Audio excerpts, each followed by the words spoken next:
We've talked about religion, and we've talked about mythology. But now, if we're really going to dig in, we need to talk about the Jungian archetypes.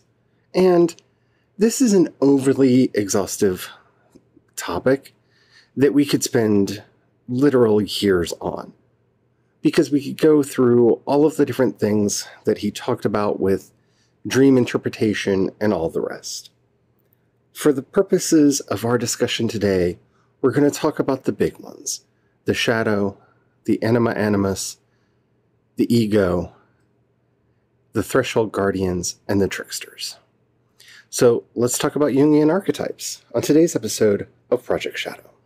Can you hear me? I have something to say.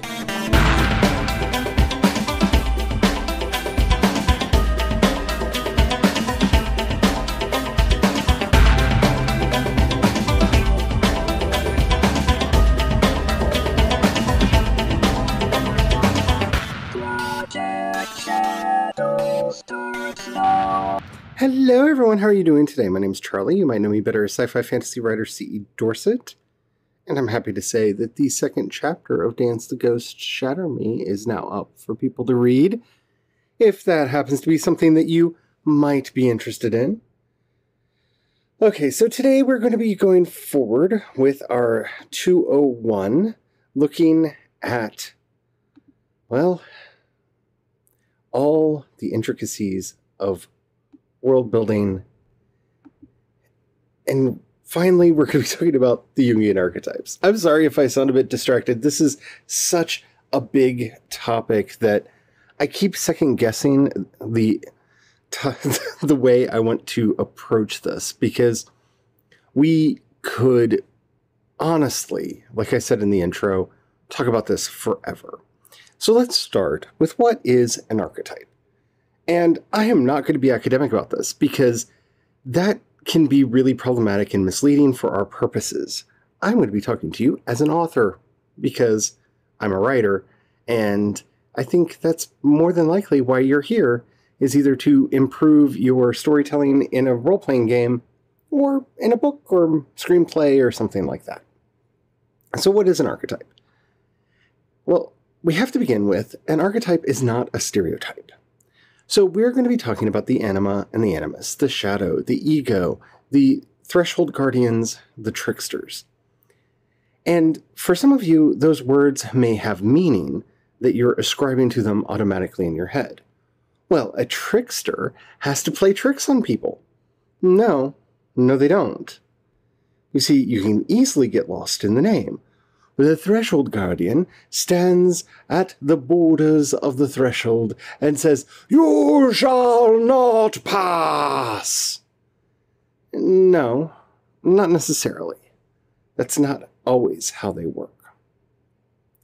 And this is where archetypes become very dangerous for authors to start playing with, and why we didn't talk about them all that much in the 101. Archetypes are just that. They're images. They are the latent notions in the back of our mind. They're pre-made characters that already exist within us that can be called up to connect the reader to the story, to fill in the reader on some of the things that go unsaid in the story. They're a psychological trick that we can play on ourselves and our readers to get a better understanding of how the story should work. Now, archetypes come in all shapes and forms. We can talk about how our characters are archetypically the gods of Greece. So this character is an Apollo, and that character is a Dionysus. And that's a perfectly logical way to use archetypes. You could even expand out characters from, say, Star Trek into an archetype and say this is a Spock or a Kirk or a McCoy. That's possible to do. But remember, we're talking about a container for psychic energy, not a list of criteria for what makes someone that thing. And I know I've probably lost some people when I said psychic energy. So I think we're going to have to unpack that just a bit. Because Psychic doesn't always mean, I have mind powers and I'm reading your thoughts. It's a really important term, especially for us writers, to understand.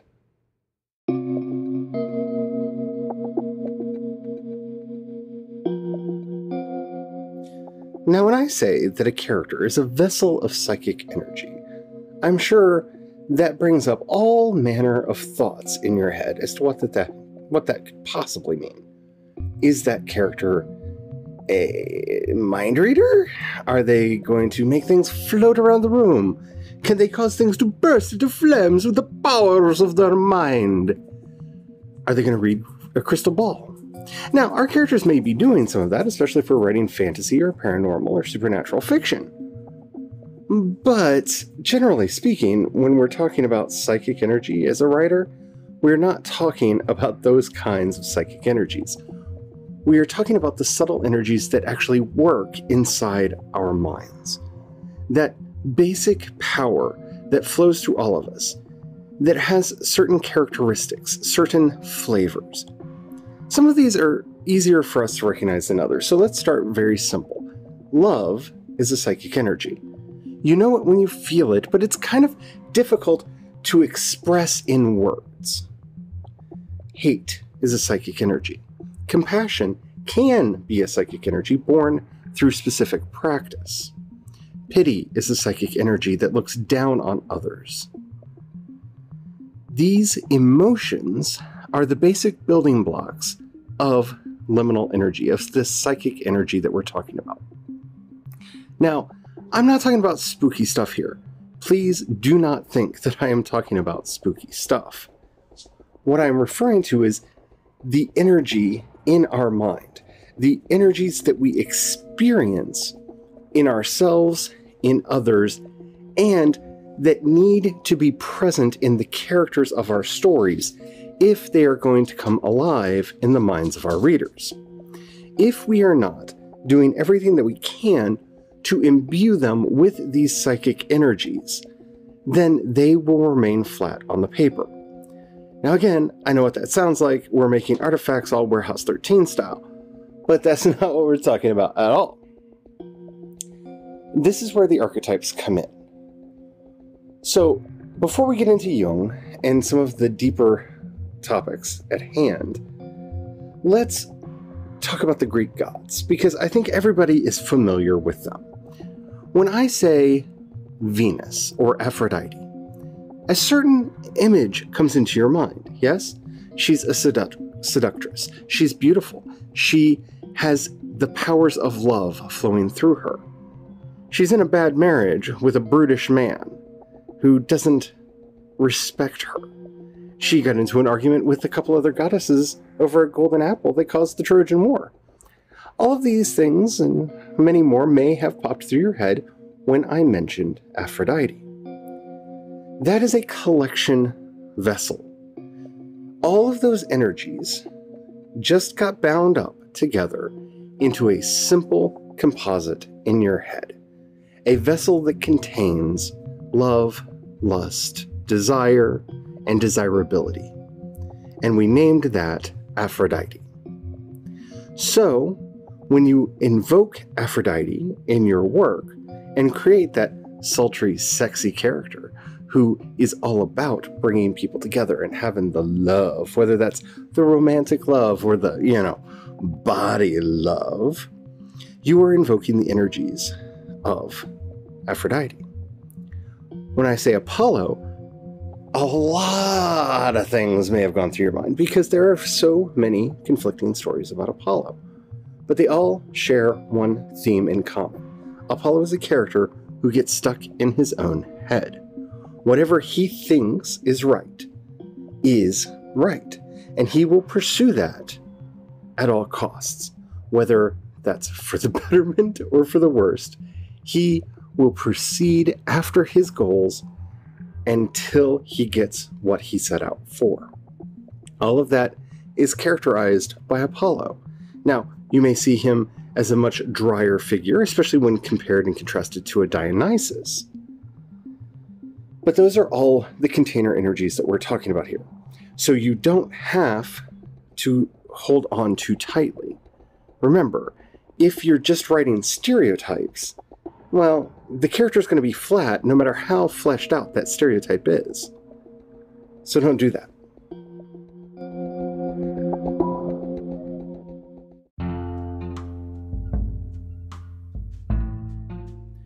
The first archetype we're going to talk about is the ego. Now, the ego is one of the hardest ones to pull off and to pull off well.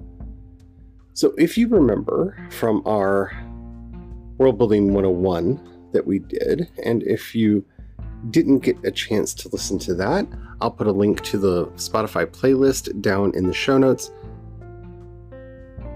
The ego is virtually synonymous with the entity that is being transformed.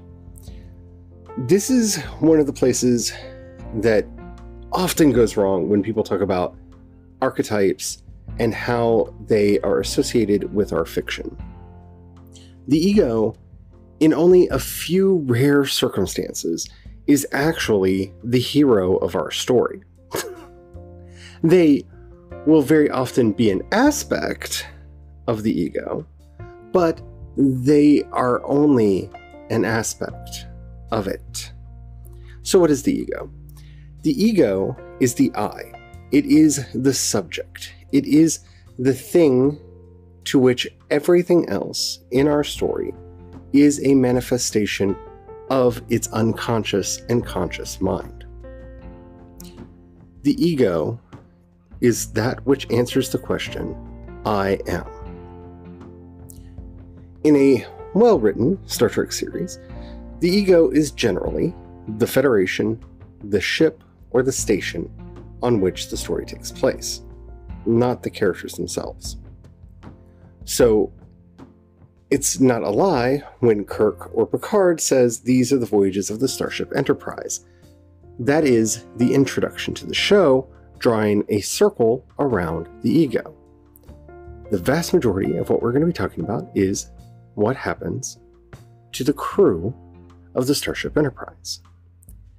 Now, we will be talking about how it interacts with the world and the galaxy and all the other races that we encounter along the way.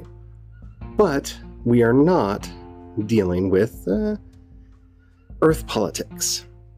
Even when Deep Space Nine went to Earth, the topic, the ego, was still Deep Space Nine.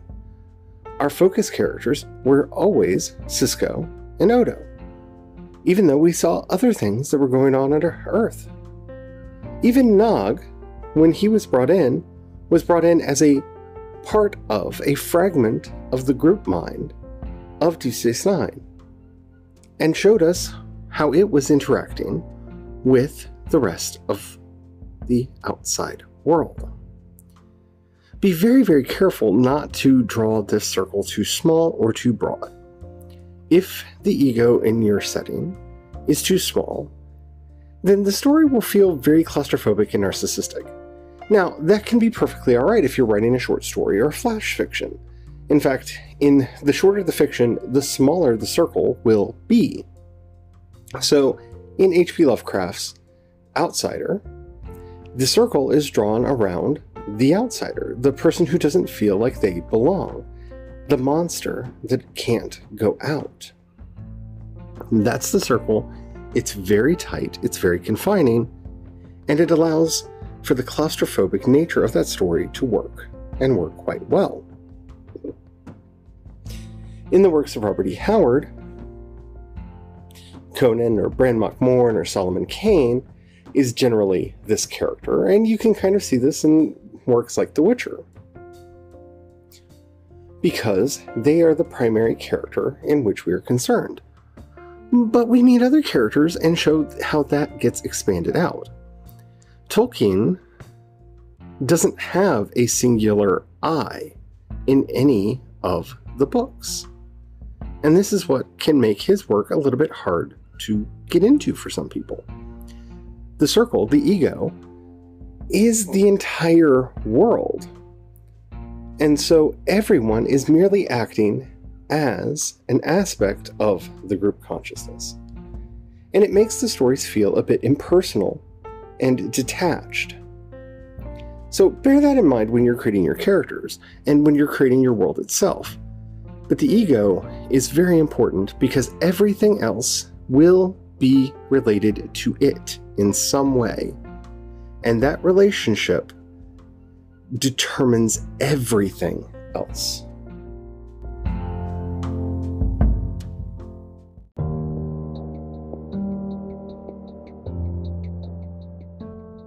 In very basic terms, the shadow is that which the ego cannot see. And we again talked about the ego in the 101. Where this often goes wrong is like with the hero being seen as our ego, our villain is seen as our shadow. The villain may be the cause of the shadow state. The villain may be a symptom or an aspect of the shadow state. But again, unless you're writing a very simple moralistic tale, and there's nothing wrong with that if you are, but unless you're drawing a very simple moralistic tale, the villain is not your shadow. Because the shadow should represent all of the things that the character, our hero, our ego, cannot see themselves doing. Everything that they have ruled out lives in the realm of the shadow. A very good example of this is on Deep Space Nine, who did this so well. It's Section 31. Section 31 is the exact opposite of everything that Deep Space Nine is. It's the exact opposite of everything that the Federation is. Whereas the Federation does everything, for the most part, in the open, and by the book, Section 31 lies, deceives, and does everything that it can to just be a clandestine organization. If you were to look at something like Avatar: The Last Airbender, which does this so wonderfully well, the ego actually covers all of our main characters, so that would be Aang, Sokka, Katara, Toph, and Zuko. And our shadow is a lot of the other characters. So that would be the Fire Lord, that would be Azula, and all of the villains that come out of the Fire Nation. In fact, you could say that the Fire Nation itself, in most respects, is the shadow. Because they are everything that the Avatar is not. They are everything that the Avatar's side is not. They're cruel, they're vindictive, they're hateful, they're genocidal. They're willing to do anything, no matter how repulsive or destructive, just so their side can win. They're everything that Aang cannot imagine. And thus, they provide such a strong counterpoint to him and the ultimate challenge to him. Because what can Aang do other than kill the Fire Lord for this to end? What other option does he have? And I know if you've watched it, you know what he did. I'm just trying not to do spoilers in here in case people haven't seen it, because it's up on Netflix. So if you haven't seen it, go watch it. It is a masterpiece of good writing. But because he is the exact opposite, he makes for a powerful villain. The Empire in Star Wars shows where this concept can really fall flat. The Emperor, is not exactly the opposite of Luke Skywalker in the Rebels. The Empire itself kind of is, in that you see that the ego is wrapped around this loose idea of being a freedom fighter or standing for freedom and liberty, and the Empire is about control, domination, and fear. But yeah, it's not going to be exactly that easy.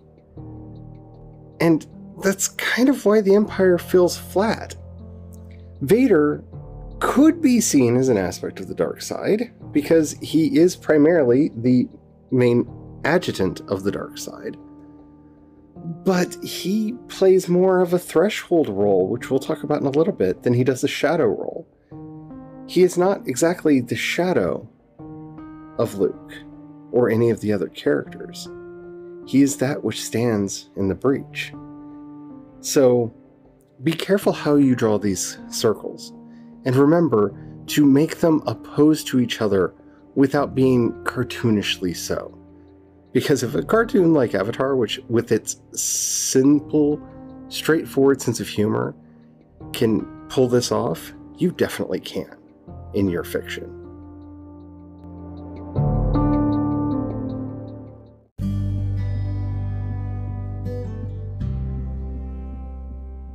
Tricksters and Threshold Guardians are characters that are there to impede and give challenge to our heroes. That's it. That's all that is meant by these things. A trickster will try to trip up our hero. A Threshold Guardian will try to stop them. So, Han Solo is a trickster. Chewbacca is a trickster. Just to continue using Star Wars since that's the last thing that we talked about. Obi-Wan Kenobi and Darth Vader are Threshold Guardians. They stand on the limit between the known and the unknown, and they try to lure our main character to one side or the other. They try to keep them on the side that they feel is best. That's really what these characters are. Trying to make them too literal, like they don't have to be the Red Skull in Infinity War. They don't. They could be, but they don't have to be. That character is definitely a Threshold Guardian. He literally guards a threshold. And yes, if you literally guard a threshold and that is your sole function in the story, yeah, this is one of those few times, yeah, just put a circle around them. There they are. That's a Threshold Guardian. But a well-constructed Threshold Guardian should be so much more. Gandalf, in the Lord of the Rings series, is a brilliantly designed Threshold Guardian. He stands between the humans and the Ainur. He has seen the beginning. He has seen the end. He knows where everything came from. He was there at the beginning. He fought in the war when Melkor led his revolt.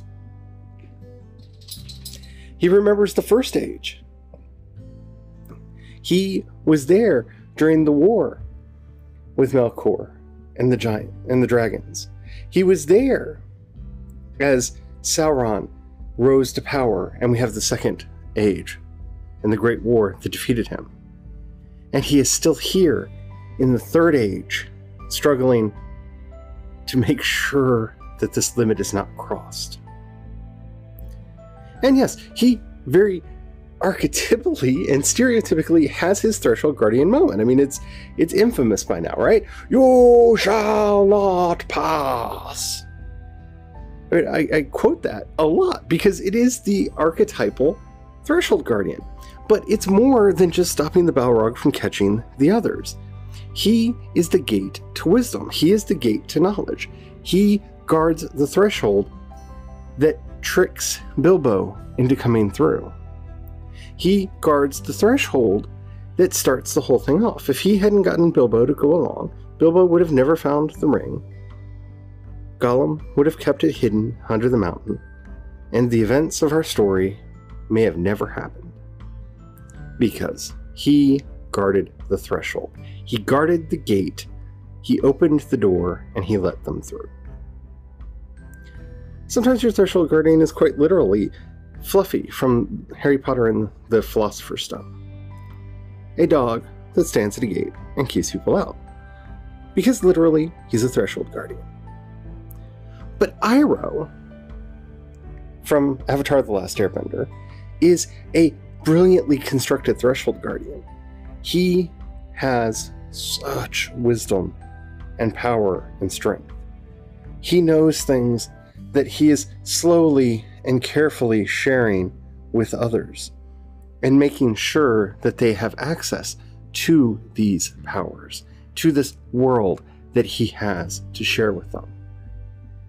And through his control of that knowledge, which is the gate, he allows Zuko to find the path that he needs to walk. He subtly helps Aang and all of the other characters find where they need to be. Tricksters are very simple. They stand in the way. you have to pay Han Solo to get past him. You have to pay off or trick a trickster to get past them. And that's all they are. They're an impediment on the way, and they're very simple to write. Even though a lot of people overcomplicate them because, well, let's face it, they're the fun characters to overcomplicate, because who doesn't like writing a good trick? Who doesn't like messing with our characters? That's why I spent more time talking about the Threshold Guardians, but if you want me to do another episode where I talk more about tricksters, I will gladly do it. But it is what it is.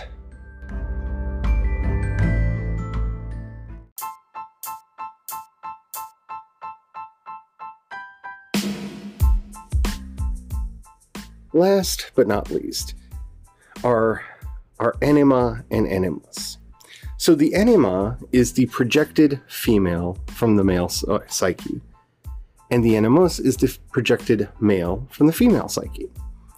So they are idealized forms of what is masculine and feminine. Now, we could say that there should be an animum between them, because, you know, me and my distrust of binaries, that there should be an anima, an animus, and an animum somewhere in the middle, where we have a neutral spirit. But for now, let's just stick with this dyad, shall we? So, the main role of this is to reflect back in a female character what people expect to see. Now, this is difficult to do without falling into stereotypes. So, we have to do our stories very carefully, writing our characters so that they're fully fleshed out. The same thing with our male characters. It's very easy to stereotype them as well. So the question that you have to ask if you're wanting to embody these characters into your world is, what is ideally feminine in this setting, and what is ideally masculine in this setting? And if you're like me, what is ideally androgynous or non-binary in this setting, because I feel that that needs to be there too. And then don't linger on it too long, because the longer you linger on it, the closer this gets to objectification, and you need to avoid that. But this is also a mask that has to break. Because your male character, say you're writing a romance, your male character will project his anima onto the female character, and she will project her animus onto him. And it's only love when they realize that that projection is a lie, and they see through the lie, and now they can see each other for who they are. Until you get to that point, they're not actually in love, they're in infatuation. So, be very careful. Be very careful not to stereotype. That's why I save them for last, because in a lot of ways, I feel that they're the most outmoded idea in Jungian psychology. But again, if you want to talk about them more, we can do that on a future episode. I hope this has been helpful. If it has, and you want to know more, let me know. In the show notes, you'll find a link to the voice message system. Keep it short, keep it clean, so I can use it on the show. I would love to hear from you. If you have $1, you can pass my way. Down in the show notes, you'll find a link to my Patreon, my Ko-fi, and listener support. Thank you to everybody who does that. It really does mean the world to me, especially right now with everything being so tight. But if you don't have the money to give right now, or you don't feel like giving, that's fine. But consider sharing something that I do with others. That helps out more than you know. The hardest thing to do in this world is to get people to know that you exist. So anything you can do to help with that, you are a golden, blessed person in my book, and I am forever grateful. Alrighty. If you want to hit me up on social media, I am CE Dorset on Twitter and Instagram, and you can find links to everything that I do over at projectshadow.com. Thank you so much for listening, and remember, Black Lives Matter, Black Trans Lives Matter. A whole new series of atrocities has been committed in our country, and we need to fix them as quickly as we possibly can. Not that people are listening, but we need to shout louder and make them listen. And I hope you have the courage to ride your dreams into reality. And until next time, don't forget to have the fun. Bye.